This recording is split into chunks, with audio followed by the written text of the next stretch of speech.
Ação pública de fonoaudiologia em São Paulo, comemorando os 25 anos da Sociedade Brasileira de Fonoaudiologia. Será na próxima segunda-feira, no dia 9 de dezembro. Vamos conversar com Irene Marquesan, presidente da Sociedade Brasileira de Fonoaudiologia.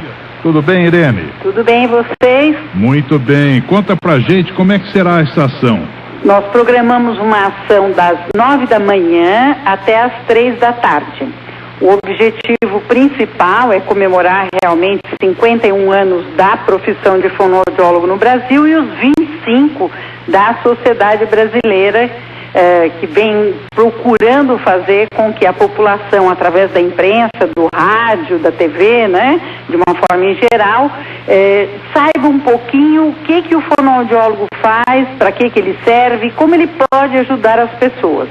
Então, nesse momento, lá no vão do MASP, nós vamos distribuir folhetos, folders, explicando o que a gente pode fazer nas áreas de especialidade da fono. Vão ter vídeos também, vai ter avaliação da audição, explicações sobre por que não ouvir fones dentro do ouvido com música alta, qual o prejuízo disso, explicar como é feito o teste da linguinha, que está aí para ser aprovado pelo Senado, né, para os bebês que nascem de forma que deverá ser aprovado pela nossa presidente em breve, garantindo que todos possam ser examinados do pezinho.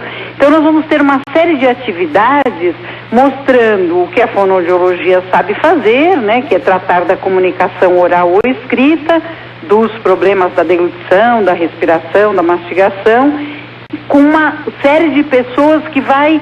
Todo mundo que quiser perguntar alguma coisa terá o direito de perguntar e a gente vai tentar responder na medida do possível.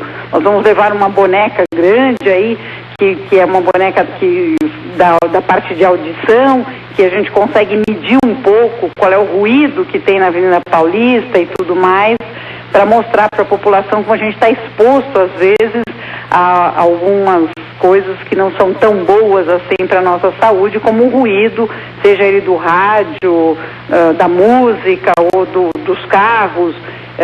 Então essa é a ideia. A ideia é distribuir esses folders, orientar a população que tem interesse, passar vídeos, mostrar como é feito algumas coisas que são possíveis fazerem ali no vão, né? Nem tudo é possível fazer, e ficar à disposição um pouco aí da população mesmo, para que eles possam saber mais sobre essa profissão. Que legal. Será durante todo o dia, no dia 9? Das 9 às 3 da tarde. Nós vamos fazer das 9 às 3 da tarde. E no fim do dia nós vamos estar daí comemorando, estaremos comemorando um prêmio de jornalismo muito importante, que é a primeira vez que a gente promove, que vai ser 3 primeiros lugares: a melhor reportagem feita sobre a fonoaudiologia no rádio, a melhor na televisão e a melhor escrita. Então essa também é uma surpresa, que a gente não pode contar quem são os ganhadores ainda. Concorreram jornalistas de vários lugares do Brasil. Para nós foi uma surpresa muito boa, contando um pouquinho aí, exatamente, mostrando, não há nada com a imprensa para nos ajudar realmente a mostrar para que serve essa profissão a que ela veio. Irene Marquesan está conversando com a gente. O teste da linguinha é para ver se tem a língua presa? Isso, o teste da linguinha, ele é muito importante que vire lei, né? Porque ele já é feito regularmente por muitos neonatologistas, pediatras, otorrinos, fonoaudiólogos, mas são aqueles que sabem que deve ser feito ou aqueles que se lembram de fazer. Então a nossa intenção é que ele seja incorporado em todos os hospitais, para que do Brasil inteiro, seja uma lei do Brasil, porque ela já é lei em vários estados, em várias cidades, em vários municípios, mas ainda não é uma lei do Brasil inteiro. O objetivo é que a criança não deixe de ser amamentada, porque se a língua é presa, ela tem muita dificuldade de pegar o peito, e às vezes a mãe fica aflita porque machuca o peito, e aí ela acaba sendo orientada para passar para a mamadeira, até porque tem medo que a criança não ganhe peso, porque mama mal, ou mama de meia hora, porque fica muito cansada. Então esse é o grande primeiro problema da língua presa. E o segundo é quando eles vão crescendo, falar errado. Se minha língua está presa, eu não tenho como falar bem. E ainda tem mais algumas coisinhas que às vezes a pessoa nem percebe bem, que é mastigar. Você imagina que quando você mastiga, a tua língua leva a comida para um lado e para o outro. Imagina você com a língua presa, a língua não tem essa possibilidade de fazer isso. Então você acaba mastigando mal, engolindo mal e às vezes tendo até indisposição aí estomacal por causa disso. E ninguém nem sabe que quem pode estar por trás disso é a língua presa. Então esse teste é importante de ser aprovado, já foi aprovado na Câmara, agora está no Senado, né? E a gente espera aí, está torcendo muito, lutando muito para que seja aprovado até o final do ano. Ô Irene, hoje nós temos MP3, iPod, iPhone, smartphone, tem funk da periferia, tem, é o pancadão, é o batidão, né? O que é que isso tudo causa na audição da pessoa? Então, eu vou dizer uma coisa ruim, mas que é verdadeira. Eu vou dizer para você que os fonoaudiólogos, aqueles que trabalham na audiologia, no futuro vão ter muito serviço. Por quê? Porque as pessoas estão já perdendo parte da sua audição.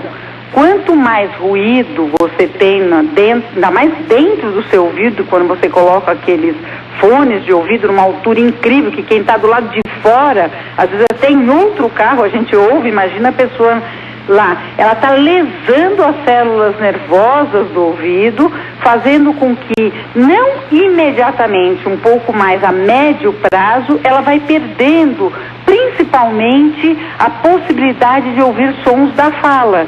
Então nós vamos ter uma ação em breve que vai estar tudo de aparelhinho no ouvido para poder ouvir.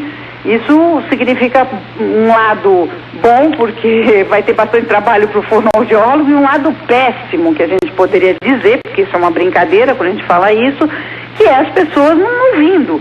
Então, elas não têm essa consciência que o ruído lesa as células nervosas do ouvido. Isso durante quanto tempo a pessoa começa a perder a audição? Então, depende da idade, depende de quanto tempo ela está exposta ao ruído, depende de qual a intensidade desse ruído. Para você ter ideia, nós temos um paciente, agora bem recente, que é motorista de caminhão, estava num posto e o pneu, ele estava lá mexendo no caminhão, o pneu dele, aqueles caminhões enormes, estourou. Ele ficou surdo imediatamente, não precisou nenhum tempo, porque o ruído foi tão grande que aquela orelha, principalmente do lado que estava mais exposta, perdeu a audição total. Do outro lado ainda sobrou algum resíduo para a gente poder pôr um aparelho e ele ouvir um pouco. Então, depende da altura, é imediato. Explosões, esse tipo de coisa é imediato. E se você está do lado, próximo. E se não, você vai perdendo, principalmente os sons da fala. Porque você tem sons graves, sons agudos, e os sons da fala têm uma frequência para a gente ouvir. E esses são os primeiros a serem perdidos com essa música alta. Então esses pancadões, essas baladas aí, onde você passa na rua de carro e ouve o que está acontecendo lá dentro, é uma tragédia que as pessoas não sabem. E nós vamos lá no MASP mostrar isso para as pessoas, tentar explicar, vamos levar modelos de ouvido, modelos de laringe também, para falar um pouco sobre a voz, a importância da voz e quando você esforça, por que você fica rouco. A gente, é comum ver as pessoas indo no jogo de futebol e saindo tudo rouco de lá. Agora, aquilo foi uma vez só. Imagina se você está num ambiente ruidoso que você tem que gritar sempre. Você também está lesando não só o seu ouvido, como as suas chamadas pregas vocais que ficam na laringe. E aí você começa a também ter dificuldade de falar, problemas respiratórios, porque aí você fica ofegante para falar, porque você não aguenta, porque a prega vocal não dá mais conta de fechar direitinho. Então tudo isso é o que a gente pretende explicar e mostrar para a população, principalmente a população da Paulista que trabalha lá, que ela está exposta a um ruído maior. Né? O trânsito de São Paulo já é bem carregado e expõe a gente, mesmo sem a gente querer, a uma possível pequena perda aí pelo barulho que nós temos na nossa cidade. Só por curiosidade, para a gente fechar, quando ocorre esse caso que você contou do caminhoneiro, é irreversível a perda da audição? Ele não volta mais? Infelizmente, não. Às vezes você tem algumas células que só ficam meio mortinhas, mas não estão mortas totalmente. Mas as que morreram de verdade, acabou. Não tem retorno. Não tem retorno. Tá certo. Irene Marquesan, presidente da Sociedade Brasileira de Fonoaudiologia, na segunda-feira, dia 9,